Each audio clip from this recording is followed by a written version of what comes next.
Hare Krishna. Welcome to the series of discussion of Bhagavad Gita. Today we shall be discussing text 10 from the 12th chapter of Bhagavad Gita. Om Jnanatimirandasya Jnananjana Chalakaya Chakshurun Militam Yena Tasmai Shri Gurave Namah Vanchakalpatarubhyascha Kripa Sindhubhya Evacha Patitanam Pavanebhyo Vaishnavebhyo Namo Namaha Shri Krishna Chaitanya Prabhu Nityananda Shri Advaita Gadadhar Shrivasadi Gaura Bhakta Vrinda Hare Krishna Krishna Krishna Hare Hare Hare Rama Rama Rama Hare Hare. Hare Krishna. So text 10 is Abhyasepya samarthosi mat karma paramo bhava Madartham api karmani kuruvan siddhim avapsyasi. If you cannot practice the regulation of bhakti yoga, then just try to work for me, because by working for me, you will come to the perfect stage. So, Krishna is continuing to give the option. In text 8, Krishna explained the process of constantly fixing one's mind on Krishna. Text 9, he gave the option: if a person is not able to do that, then one should try to engage in sadhana bhakti. And here in text 10, Krishna is saying if one cannot engage even in the regulated process of devotional service, sadhana bhakti, then one should try to work for Krishna. Because this process of working for Krishna is also very potent and purifying. Because it could be possible that some people in this world, they are not even able to practice the regulated process of devotional service.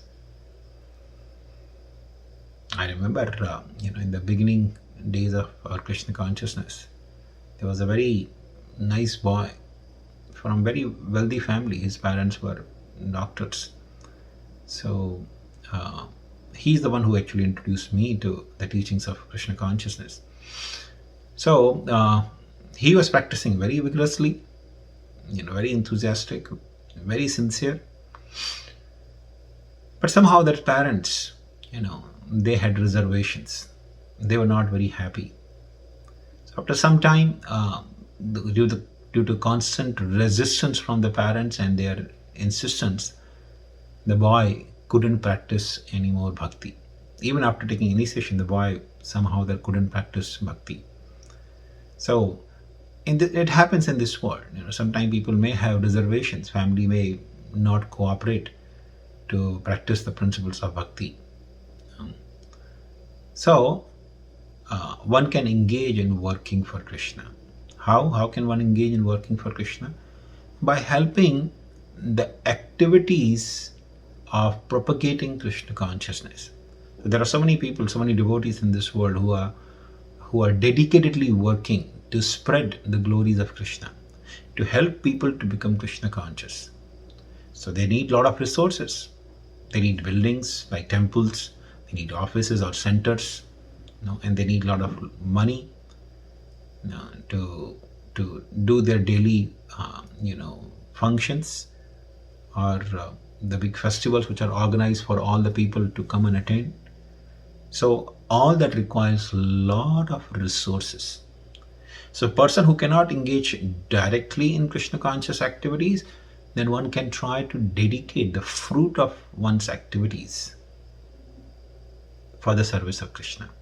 That means by giving money to build a temple, or giving money to open a center, or giving money to sponsor the feast for a particular occasion or celebrations of some festivals.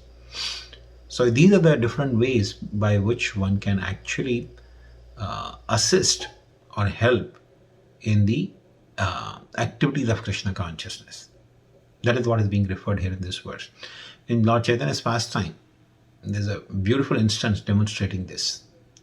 So, Lord Chaitanya, when he just started his Sataprahariya Leela, the Mahaprakash Leela as well, which is known as Mahaprakash Leela, or 21 hours constant revelations by Lord Chaitanya. During that time, the devotees were performing Abhishek, like Nityananda Prabhu, Advaita Acharya, they were performing Abhishek of the Lord. And the devotees were bringing Ganges water in the pots, in the earthen pots. So many devotees were going to the Ganga and bringing the water. So the devotees were coming and putting the water pots in the courtyard where the Abhishek was being performed. And all the whole yard was filled with the pots.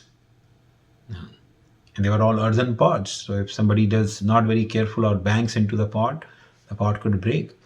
So there was one maid servant in the house of Shrivas. Her name was Dukhi. So she was not even observed by anyone. She was, insignificant in one way because she was the maid servant. But she started collecting all the pots and putting them in a row, in a systematic, organized row, so that the devotees like Nityananda Prabhu and Advaita, who are actually doing Abhishek to the Lord, they easily can fetch the earthen pots one by one and pour on Lord Chaitanya. So, in one way, Dukhi was simply assisting in activities of serving the Supreme Lord. But Lord Chaitanya took a note of it. And he asked devotees, who is this lady? And somebody said, she is Dukhi. Her name is Dukhi and she is maid servant in the house of Srivat. And Lord Chaitanya said, from today her name will be Sukhi. Sukhi means happy. Dukhi means distress and Sukhi means happy. So saying this, Lord Chaitanya bestowed his mercy upon her and actually made her happy in love of God. So, simply by assisting in the activities of Krishna consciousness, one can actually reach to the stage of perfection.